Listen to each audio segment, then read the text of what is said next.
मैं अयोध्या नगर बोल रहा हूं। मेरा नाम अयोध्या इसलिए पड़ा क्योंकि मुझे युद्ध में ना तो कभी पराजित किया जा सका और ना ही किया जा सकेगा। वेदों में मुझे ईश्वर की नगरी कहा गया है और मेरी संपन्नता की तुलना स्वर्ग से की गई है। आदिकाल से मैं पवित्र सरयू नदी के तट पर 12 योजन लंबाई और 3 योजन चौड़ाई में बसा था। कई शताब्दियों तक मैं सूर्यवंशी राजाओं की राजधानी रहा। मेरा इतिहास हिंदू धर्म के सबसे पुराने इतिहासों में से एक है। मेरी उत्पत्ति ब्रह्मा जी के मानस पुत्र मनु से संबंधित है।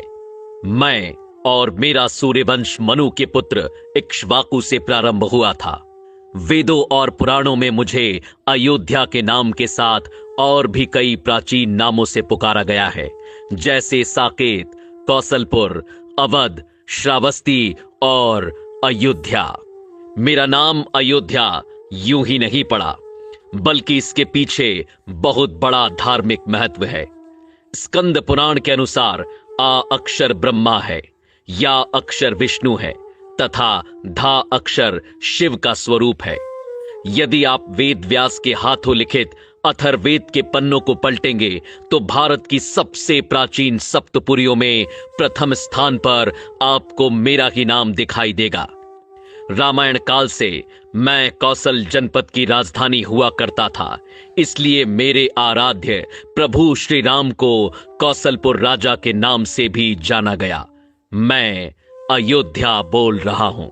कितने ही देवता, दानव, मनुष्य और शासक आकर चले गए, सदियां बीत गईं और फिर युग बीत गए, लेकिन मैं यहीं सरयू के तट पर अडिग रूप से खड़ा सब कुछ देखता रहा।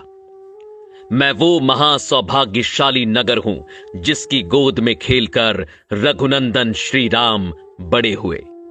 वो जन्मभूमि जहां मेरे आराध्य रामलला ने पहली किलकारी की, वो दशरथ महल जहां मेरे प्रभु का बचपन बीता, वो वन मार्ग जहां से गुजरकर रामचंद्र जी गुरु वशिष्ठ के साथ गुरुकुल गए, वो अवधपुरी जहां से श्री राम की भव्य बारात निकली थी, वो कनक महल जो महारानी कैकई ने सीता जी को मुंह दिखाई पर भेंट किया था, वो सरयू का किनारा जहां श्री राम और मां सीता ने पहली होली खेली, वो हनुमानगढ़ी जहां हनुमान जी ने कई वर्षों तक रहकर अयोध्या की रक्षा की, वो राम की पैड़ी जहां खड़े होकर राम लक्ष्मण ने संसार के सारे तीर्थ स्थानों के एक साथ दर्शन किए, वो सहस्त्रधारा घाट जहां लक्ष्मण जी ने अपनी देह त्यागी और शेषनाग के रूप में दिखाई दिए, वो गुप्तार घाट जहां स्वयं मेरे प्रभु श्री राम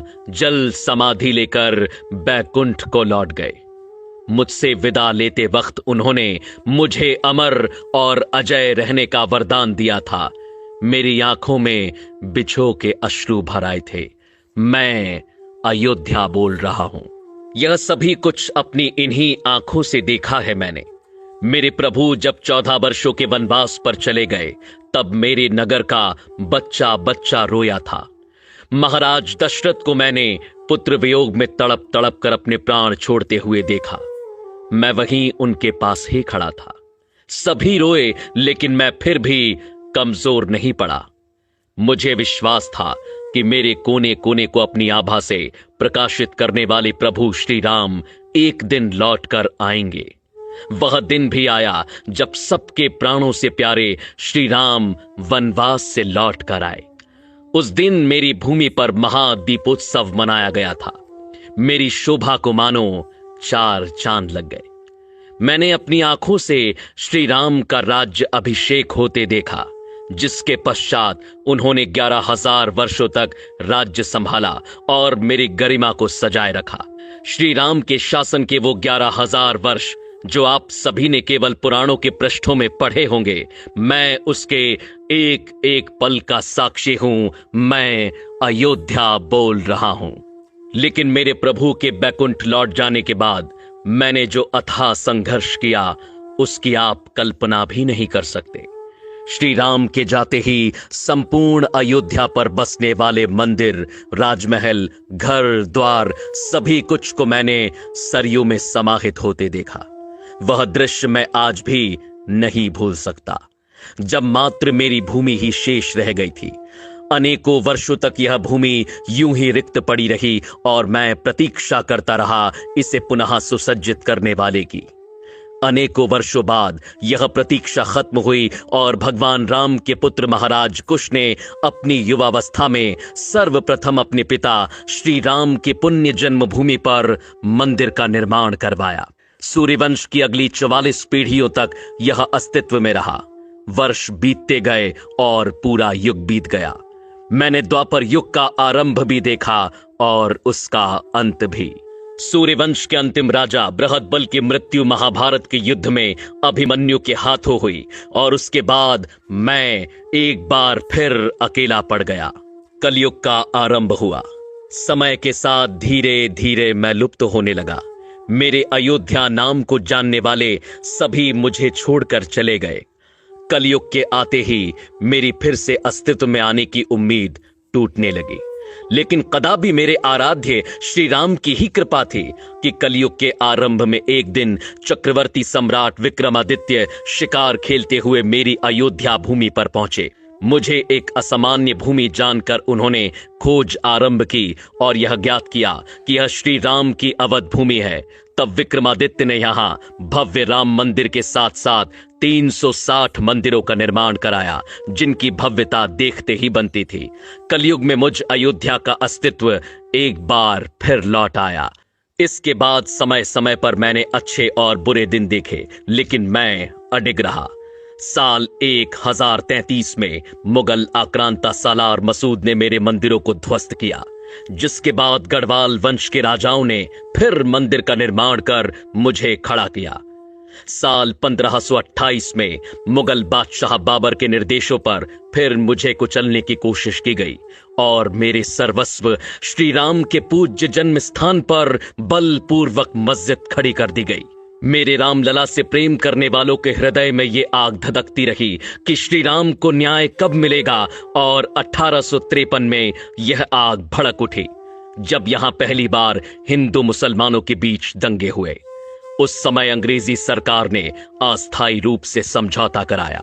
साल 1949 की खुदाई में यहां श्री राम के अवशेष मूर्तियां पाई गईं, जिसके बाद 1950 में सिविल कोर्ट में मूर्ति स्थापित करने की इजाजत मांगी गई। साल 1961 में एक बार फिर मेरी जागती उम्मीदों पर प्रहार हुआ और मेरे आराध्य श्री राम की मूर्तियां हटाने की कोशिश की गई। साल 1984 में विश्व हिंदू परिषद ने मंदिर निर्माण के लिए कमेटी का गठन किया और हिंदुओं को एक छोटी सी विजय के रूप में यहां अपने प्रभु श्री राम की पूजा करने की अनुमति मिली।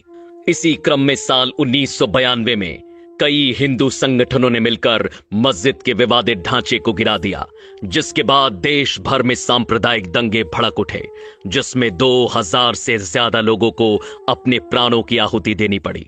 साल बीतते गए, अदालत की सुनवाई जारी रही, अर्जियां लगती रहीं, तारीखें मिलती रहीं, लड़ाई लड़ने वाले चेहरे भी बदलते गए, लेकिन इन सब के बीच मैं अयोध्या डटकर खड़ा रहा, इस उम्मीद के साथ कि यह मेरे प्रभु श्री राम की भूमि है जो कोई नहीं छीन सकता। आखिरकार बहुत लंबी प्रतीक्षा के बाद साल 2019 में इस लड़ाई में पहली विजय मिली, जिससे मेरा रोम रोम खिल उठा, जब सुप्रीम कोर्ट ने मेरे प्रभु श्री राम के पक्ष में फैसला सुनाया और 2.77 एकड़ भूमि के हिस्से को मेरे रामलला के लिए लौटाया।